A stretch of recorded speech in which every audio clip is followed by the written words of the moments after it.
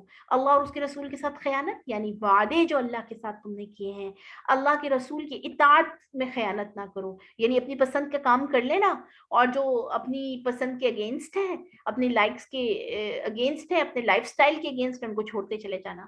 وَاعْلَمُوا، اور یقین کر لو، انما اموالکم واولادکم فتنہ، بے شک تمہارا مال اور تمہاری اولاد تمہارا ٹیسٹ ہے، امتحان ہے۔ ٹھیک ہے، یعنی یہ خیانت کیوں کرتے ہیں ہم اللہ کے احکامات میں اور اللہ کے رسول کے احکامات میں؟ مال یا اولاد کے لیے، سوسائٹی کے لیے، فیملی کے لیے، ایسا ہی ہے نا۔ تو اللہ جی فرما رہے ہیں یہ تو تمہارے پیپرز ہیں، ایگزامز ہیں، تمہارے ٹیسٹ ہیں، ان کو تم نے کیئرفلی ڈیل کرنا ہے، نہ کہ ان کے لیے تم اللہ کو ناراض کر دو۔ وَأَنَّ اللَّهَ عِندَهُ أَجْرٌ عَظِيمٌ، اور جو کیئرفلی پورے خیال کے ساتھ اللہ اور اس کے رسول کے احکامات کے اکارڈنگ اپنے ان دونوں پیپرز یعنی مال اور اولاد کو اور فیملی کو ڈیل کرے گا، اللہ کے پاس اس کے لیے بہت بڑا اجر ہے۔ یا ایھا الذین آمنو، اے ایمان والو، ان تتقوا اللہ یجعل لکم فرقانا، اگر تم اللہ کا تقوی اختیار کرو گے تو وہ تمہارے لیے فرقان بنا دے گا، یعنی تمہیں کنفیوژن سے بچا لے گا، تم کنفیوز نہیں رہو گے۔ پھر فرقان کا مطلب ہوتا ہے حق اور باطل میں ڈفرنس، تمہیں پتہ چل جائے گا کیا چیز سچ ہے اور کیا باطل ہے۔ آج کے دور کا سب سے بڑا ڈائلما، سب سے بڑا پرابلم یہ ہے نا کہ سچ اور جھوٹ کا پتہ نہیں چلتا، پتہ ہی نہیں چلتا کیا ٹھیک ہے کیا غلط ہے۔ تو کیسے پتہ چلے گا؟ جب تقوی اختیار کریں گے، اگر تم اللہ سے ڈر جاؤ گے، تقوی اختیار کرو گے، تو تمہیں کنفیوژنس نہیں ہوں گی۔ پھر وَيُكَفِّرْ عَنْكُمْ سَيِّئَاتِكُمْ، اور وہ تمہارے تمام گناہوں کو، برائیوں کو، تمہاری تمام بیماریوں کو تم سے دور کر دے گا۔ سبحان اللہ۔ وَيَغْفِرْ لَكُمْ، اور تمہیں بخش دے گا۔ وَاللَّهُ ذُو الْفَضْلِ الْعَظِيمِ، اور اللہ کا فضل تو بہت بڑا ہے۔ وَإِذْ يَمْكُرُ بِكَ الَّذِينَ كَفَرُوا، اور اس وقت کو یاد کرو جب یہ کافر چالیں چل رہے تھے، لِيُثْبِتُوكَ، کہ یا تو وہ آپ کو قید کر لیں، او يَقْتُلُوكَ، یا آپ کو قتل کر دیں، او يُخْرِجُوكَ، یا آپ کو جلا وطن کر دیں کسی ایسی جگہ پر جہاں سے آپ واپس ہی نہ آ سکیں۔ وَيَمْكُرُونَ، اور وہ چالیں چل رہے تھے، وَيَمْكُرُ اللَّهُ، اور اللہ بھی ایک چال چل رہا تھا، اللہ بھی تدبیر کر رہا تھا۔ واللہ خیر الماکرین، اور اللہ کی تدبیر سب سے زیادہ بہتر ہے۔ وَإِذَا تُتْلَى عَلَيْهِمْ آیاتنا، اور جب ان کے سامنے ہماری آیات پڑھی جاتی ہیں، قالوا قد سمعنا، تو کہتے ہیں کہ ہم نے سن لیا، ہمیں پتہ چل گیا، لو نشاء لقلنا مثل هذا، اگر ہم بھی چاہیں تو ہم بھی ایسی آیات بنا سکتے ہیں، ہم بھی ایسی باتیں کر سکتے ہیں۔ ان هذا الا اساطیر الاولین، یہ تو کہانیاں ہی لگتی ہیں پہلے لوگوں کی۔ وَإِذْ قَالُوا اللَّهُمَّ، یہ کفار کی باتیں ہیں نا، کہ جس وقت اللہ نے جب ان کے سامنے قرآن آتا ہے، اللہ کے احکامات آتے ہیں، تو کہتے ہیں یہ تو اس طرح کی باتیں تو ہم بھی کر سکتے ہیں۔ وَإِذْ قَالُوا اللَّهُمَّ، اور اس وقت کو یاد کرو جب ان کفار نے اللہ سے دعا کی، إِن كَانَ هَذَا هُوَ الْحَقُّ، اے اللہ اگر یہ تیرا سچا نبی ہے، من عندك، اور تیری طرف سے آیا ہے، فَأَمْطِرْ عَلَيْنَا حِجَارَةً مِّنَ السَّمَاءِ، تو ہم پر آسمان سے پتھروں کی بارش برسا۔ اتنا انسان دیکھیے نڈر ہو جاتا ہے، اتنا بے خوف ہو جاتا ہے کہ کفار مکہ جو ہے یہ خانہ کعبہ میں چلے گئے اور بیت اللہ کو پکڑ کر انہوں نے بیت اللہ کی دیوار کو ہاتھ رکھ کر یہ دعا مانگی کہ اے اللہ اگر تیرا نبی سچا ہے اور اگر تیرا یہ پیغام سچا ہے تو ہم پر عذاب نازل فرما، او ائتنا بعذاب علیم، یا دردناک عذاب ہم پر لے آ، وما كان اللہ لیعذبہم، اور پھر عذاب نہیں آیا۔ تو یہ لوگ سارے کے سارے ہنسنے اور مذاق اڑانا شروع ہو گئے نبی صلی اللہ علیہ وسلم کا۔ تو اللہ جی اس کا آنسر کر رہے ہیں کہ عذاب کیوں نہیں دیا تھا، کیونکہ اللہ عذاب نہیں دیتا اس وقت تک وَأَنْتَ فِيهِمْ، جبکہ آپ ان میں موجود تھے، یعنی جس وقت آپ وہاں سے نکل آئے۔ تو پھر دیکھیے کیسے غزوہ بدر میں کیسے اللہ نے فرشتوں کے ذریعے سے عذاب نازل کیا۔ تو جب نبی موجود ہو تو عذاب نہیں اللہ دیتا، جب تک یہ اللہ کا کے رولز ہیں گیم کے، یہ رولز آف دا گیم ہیں کہ جب نبی موجود ہے، جب تک نبی ان میں ہے، اس چیز کا سائن ہے کہ نبی ابھی ان پہ محنت کر رہا ہے، ان کو میسج دے رہا ہے اللہ کا۔ تو تب تک عذاب نہیں آتا. وَمَا كَانَ اللَّهُ مُعَذِّبَهُمْ وَهُمْ يَسْتَغْفِرُونَ, اور تب بھی اللہ عذاب نہیں دیتا جب کہ لوگوں میں استغفار کرنے والے موجود ہوں. سبحان اللہ. تو یہ بڑی امپورٹنٹ بات ہے کہ اللہ کے عذاب سے بچنے کے لیے استغفار کی کثرت. یہ حدیث ہے کہ خوشخبری ہے اس بندے کے لیے جس کے نامہ اعمال میں استغفار زیادہ ہے, کیونکہ استغفار کرنے کی وجہ سے, استغفر اللہ کی وجہ سے وہ اللہ کے عذاب سے محفوظ رہتا ہے.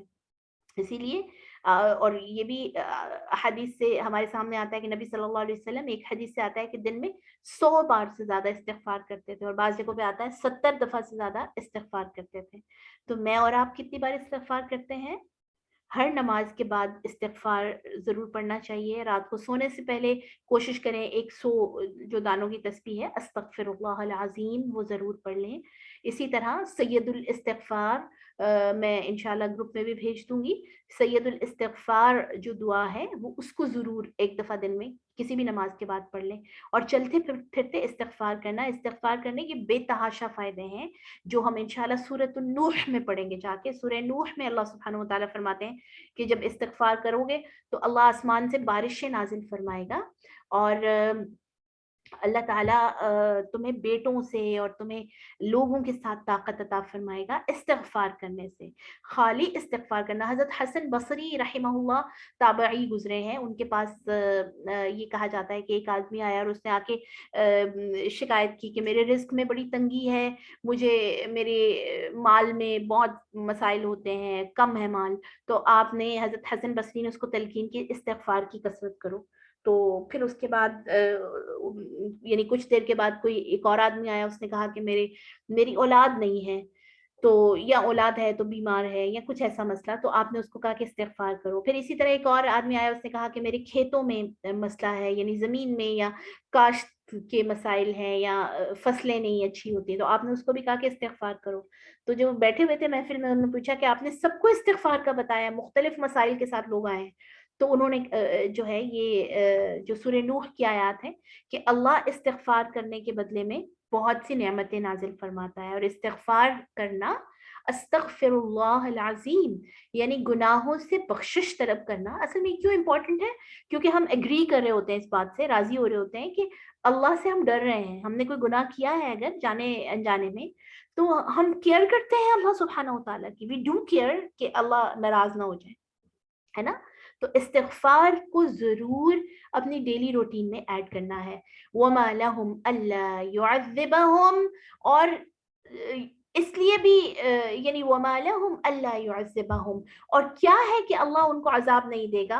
وَهُمْ يَصُدُّونَ عَنِ الْمَسْجِدِ الْحَرَامِ, حالانکہ وہ لوگوں کو مسجد حرام سے روکتے ہیں. یعنی یہ دو وجہ تھی کہ عذاب نازل نہیں ہوا, اور وہ بڑے چہچہاتے پھر رہے تھے کہ یہ مذہب ہی سچا نہیں ہے, اگر سچا ہوتا تو عذاب نازل ہوتا. تو اللہ فرماتے ہیں کہ کون سے ایسے کرتوت تھے ان کے عذاب نہ آنے والے کہ لوگوں کو مسجد حرام سے یعنی بیت اللہ سے روکتے تھے. وَمَا كَانُوا أَوْلِيَاءَ, حالانکہ وہ اس کے متولی نہیں تھے, ان کو اس لیے اس کا سپروائزر نہیں بنایا گیا تھا. ان أَوْلِيَاؤُهُ إِلَّا الْمُتَّقُونَ, مگر جو سپروائز کرنے کے لیے ہیں بیت اللہ کے وہ متقی لوگ ہیں. برے لوگوں کو سپرویژن کا کوئی حق نہیں ہے. ٹھیک ہے, it's not a family thing کہ جی خاندان کی طرف سے آ رہا ہے تو انہوں نے ہی سپروائز کرنا ہے. اللہ کے جو متقی لوگ ہیں, تقوی اختیار کرنے والے. ابھی کسی بہن نے سوال بھی کیا کہ تقوی کیسے اختیار کیا جا سکتا ہے.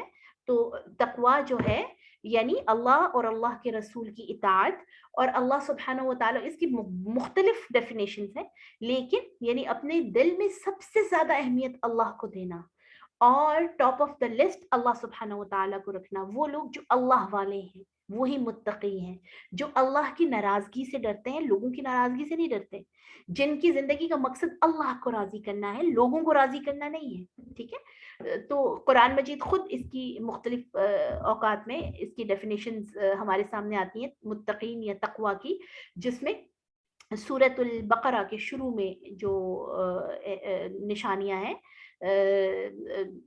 مومنین کی, متقین کی, ہدل للمتقین کہہ کے کہ یہ کتاب متقین کے لیے ہدایت ہے. تو متقین کون ہے وہ آگے پوری جو اس کی ڈیفینیشن ہے تو اس کو ضرور پڑھ لینا چاہیے اس زمن میں. وَلَكِنَّ أَكْثَرَهُمْ لَا يَعْلَمُونَ, اور بے شک زیادہ ان کے تو جانتے ہی نہیں اس بات کو کہ اصل میں تو سپرویژن متقی لوگوں کا حق ہے بیت اللہ کی. وما, یہ جو قریش مکہ تھی اپنے آپ کو سپروائزرز کہتے تھے نا کہ ہم خانہ کعبہ کے متولی ہیں, تو یہ مسلمانوں کو روک دیتے تھے کہ تم لوگ نہیں کر سکتے, عمرہ نہیں کر سکتے, حج نہیں کر سکتے. وما كان صلاتهم, اور اپنی نماز ان کی کیسی ہوتی تھی, عند البیت, اللہ کے گھر کے پاس, الا مکاء, سیٹیاں بجانا, وہ تصدیہ اور تالیاں بجانا, ٹھیک ہے, جان بوجھ کر, یعنی فن بناتے ہوئے اور مذاق اڑانے والی کیفیت میں. فذوقوا العذاب بما كنتم تکفرون, تو اب عذاب کا مزہ چکھو جس اس وجہ سے کہ جو تم کفر کرتے تھے. جو پھر ان کو فرشتوں کی طرف سے, یعنی یہ مائنڈ میں آتا ہے نا کہ یہ فرشتوں کی طرف سے مدد جو ہے مسلمانوں کی کفار کے مقابلے میں, ایک طرف انسان سے دوسری طرف فرشتے کیوں اتارے گئے, انسانوں اور انسانوں کی لڑائی ہونی چاہیے تھی نا, تو ان فرشتوں کی مدد, تو یہ ان کے پچھلے بھی کرائمز اتنے زیادہ تھے کہ ان کا جواب دینا ضروری تھا. ان الذین کفروا ينفقون اموالهم لیصدوا عن سبیل اللہ, کہ جو لوگ کافر ہیں وہ اپنے مال خرچ کرتے ہیں لوگوں کو اللہ کے راستے سے روکنے کے لیے, بہت سی بے حیائیاں اور برائیاں اور فحاشی کے کاموں میں, تاکہ لوگ ان کاموں کی طرف آئیں, اللہ کے راستے میں نہ جائیں. فَسَيُنْفِقُونَهَا ثُمَّ تَكُونُ عَلَيْهِمْ حَسْرَةً ثم یغلبون, کہ وہ اس میں سے خرچ کرتے رہیں گے اور پھر ان کے اوپر جلدی گلٹ ان کے اوپر یہ ہوگا, حسرت کا باعث بنے گا جس وقت وہ پکڑے جائیں گے, مغلوب کیے جائیں گے. والذین کفروا الی جہنم یحشرون, اور پھر سب کے سب یہ کافر جہنم میں اکٹھے کیے جائیں گے جو سارے ایفرٹس کر رہے ہیں لوگوں کو اللہ کے راستے سے روکنے کی. لیمیز اللہ الخبیث من الطیب, اور یہ حق اور باطل کا فرق غزوہ بدر کے تھرو اس لیے بھی ضروری تھا تاکہ اللہ ناپاک کو پاک سے الگ کر دے. وَيَجْعَلَ الْخَبِيثَ بَعْضَهُ عَلَى بَعْضٍ فَيَرْكُمَهُ جَمِيعًا فَيَجْعَلَهُ فِي جَهَنَّمَ, اور تاکہ ناپاک کو ایک دوسرے کے ذریعے ہی دور کرے اور پھر ان سب کو اکٹھا جہنم میں ڈھیر لگا دے یا اکٹھا کر دے. اولئک هم الخاسرون, یہی وہ لوگ ہیں جو اصل میں خسارہ پانے والے ہیں. کون؟ جو اللہ کے راستے کے علاوہ میں اپنے مال خرچ کرتے ہیں بے حیائی فحاشی کے کاموں میں, لوگوں کو اللہ کے دین سے دور کرنے میں, لوگوں کو حق کے راستے میں دور کرنے میں, یہی اصل میں گھاٹے میں ہے, نقصان میں ہے. قل للذین کفروا, آپ کہہ دیجئے کافروں سے, ان ینتہوا یغفر لہم, اگر وہ باز آ جائیں گے اپنے ان کاموں سے تو ان کو معاف کر دیا جائے گا, بخش دیا جائے گا. ما قد سلف, جو پہلے کرتوت کر چکے ہیں. وَإِن يَعُودُوا, اور اگر وہ واپس آئیں گے پلٹیں گے, فقد مضت سنت الاولین, تو تحقیق پہلے لوگ جو اسلام کے خلاف کرتے رہے ان کے ساتھ کیا ہوا ذرا دیکھ لیں. ان تک بھی تو وہ باتیں پہنچی نا عرب کے وہ ہسٹری کے ذریعے سے کہ جو پہلے انبیاء کے خلاف کرتے رہے ان کے ساتھ کیا ہوا. وقاتلوہم, اور ان سے قتال کرتے رہیے نبی صلی اللہ علیہ وسلم, حتی لا تکون فتنہ, یقین کافروں کے بارے میں آ رہا ہے, عام کافروں کے بارے میں نہیں آ رہا, ٹھیک ہے. اب یہاں سے میں نے جو شروع میں آپ کو ایکسپلینیشن دی کہ مس انڈرسٹینڈنگ اس لیے بھی ہوتی ہے کہ مس کوٹ کیا جاتا ہے. اب یہاں سے نا صرف اس آیت کو اٹھا لیا جاتا ہے, وَقَاتِلُوهُمْ حَتَّى لَا تَكُونَ فِتْنَةٌ, کہ اسلام تو بڑا ٹیررسٹ ریلیجن ہے اور یہ تو کہتا ہے کہ سارے کافروں کو مار دو. حالانکہ یہ ہم صورت پڑھنے تو ہمیں پتہ چل رہا ہے کہ کن کے بارے میں بات ہو رہی ہے. یہ قریش مکہ کے بارے میں خاص طور سے بات ہو رہی ہے کہ جو مسلمانوں کے خلاف جن کے اتنے ساری الیگیشنز جن کے اوپر تھیں اور جن کے اتنے سارے جرائم تھے, کرائمز تھے, جو مسلمانوں کو کہیں ٹک کے رہنے نہیں دے رہے تھے, ٹھیک ہے, تو ان کے خلاف, اور پھر جب مسلمان اس پوزیشن میں تھے تو ان کے خلاف جنگ کرتے رہو. کیونکہ غزوہ بدر کے بعد آپ دیکھیے فوراً بعد غزوہ احد ہوتا ہے, پھر کیونکہ یہ لوگ ٹک کر تو بیٹھے نہیں نا جو بچ گئے تھے. پھر غزوہ احزاب, غزوہ حنین, غزوہ موتا, کوئی ایک تو لڑائیاں نہیں انہوں نے مسلمانوں کے ساتھ کی. تو اٹس اباؤٹ دیم, ٹھیک ہے. اس کو صرف اس آیت کو درمیان سے اٹھا کر اگر ہم کوٹ کریں گے تو یہ تو ظاہر ہے پھر سمجھ میں نہیں آئے گی نا. اس کو سمجھنے کے لیے پیچھے کی پوری ہسٹری ضروری ہے, اسی لیے میں نے آپ کو شروع میں ایکسپلین بھی کیا. وَقَاتِلُوهُمْ حَتَّى لَا تَكُونَ فِتْنَةٌ, ان سے لڑائی کرتے رہیے یہاں تک کہ فتنہ باقی نہ رہے. وَيَكُونَ الدِّينُ كُلُّهُ لِلَّهِ, اور سارے کے سارا دین اللہ ہی کا ہو جائے. یعنی اسلام ہر جگہ پر پھیل جائے. فَإِنْ تَهَوْا، اور پھر اگر یہ باز آ جائیں اپنے اس حرکتوں سے، مسلمانوں کے خلاف چال بازیوں سے اور مسلمانوں کے خلاف سازشوں سے. جیسے میں نے آپ کو بتایا کہ جب مدینہ میں آ بھی گئے تھے تو قریش مکہ کو چین نہیں آیا تھا. یہ لوگ مسلسل پلاننگز کر رہے ہیں مسلمانوں کو نقصان پہنچانے کی، آخر تک کرتے رہے. فَإِنْ انْتَهَوْا، تو اگر باز آ جاتے ہیں، فَإِنَّ اللَّهَ بِمَا يَعْمَلُونَ بَصِيرٌ، تو جو کچھ کر رہے ہیں اللہ اس کو دیکھ رہا ہے. وَإِن تَوَلَّوْا، اور اگر وہ منہ موڑ لیں، یعنی اپنی ان سازشوں پر جمے رہیں اور تمہیں تنگ کرنے کی پلاننگز کر رہے ہیں، فَاعْلَمُوا أَنَّ اللَّهَ مَوْلَاكُمْ، تو یقین کر لو اے مسلمانوں کہ اللہ ہی تمہارا ساتھی ہے. تمہیں لوگوں کی سپورٹ کی اور لوگوں کی محبت اور ہمدردیوں کی ضرورت نہیں ہے. ایمان کے بعد جو سب سے بڑا تحفہ ملتا ہے انسان کو، وہ اللہ کا محسوس کرنا ہے. انسان اللہ کی پریزنس کو جو فیل کرتا ہے کہ اللہ ہی ہمارا دوست ہے. تو یہ یقین کر لو کہ اللہ تمہارا دوست ہے، مولا ہے، دوست ہے. نعم المولا، کتنا اچھا دوست ہے نا. وَنِعْمَ النَّصِيرُ، اور کتنا اچھا سپورٹ ہے یہ، کتنی بڑی سپورٹ ہے، کتنی اچھی مدد ہے. جس کا دوست اللہ بن گیا اور جس کا مددگار اللہ بن گیا، اس کو ہے کسی اور کی ضرورت. تو ایمان والوں کو یہ اللہ سبحانہ و تعالی ریلیکس کر رہے ہیں کہ جب تم اس سارے جنگ میں اور فساد اور فتنہ اور کلیشز میں ہو، تو یہ یقین رکھو کہ تم اصل میں اللہ کے لیے کر رہے ہو. اگر اللہ کے لیے کر رہے ہو تو ٹھیک ہے، یعنی اللہ کے دین کو پھیلانے کی کوشش میں دنیا اگر تمہارے خلاف ہو بھی جاتی ہے تو تم پریشان نہیں ہو، کیونکہ اللہ تمہارا دوست ہے. اور سب سے اچھی دوستی اللہ کی ہے، اور سب سے اچھا مددگار بھی اللہ ہے. باقی سارے مددگار تو کسی نہ کسی موقع پر دھوکہ دے دیتے ہیں، دغا دے دیتے ہیں اور پیچھے ہو جاتے ہیں مدد سے. لیکن اللہ ایسا دوست ہے اور اللہ ایسا مددگار ہے جو ہمیشہ تمہاری مدد کرے گا، جو ہمیشہ تمہیں مدد دے گا، چاہے فرشتوں سے دے چاہے جیسے بھی دے، اگر تم اس کے راستے پر جمے رہو گے. حسبنا اللہ ونعم الوکیل، ہمیں اللہ کافی ہے. حسبنا اللہ ونعم الوکیل، کتنا اچھا وہ وکیل ہے، کتنا اچھا ساتھی ہے. نعم المولا، بہترین دوست ہے. ونعم النصیر، بہترین مددگار ہے. صدق اللہ العظیم.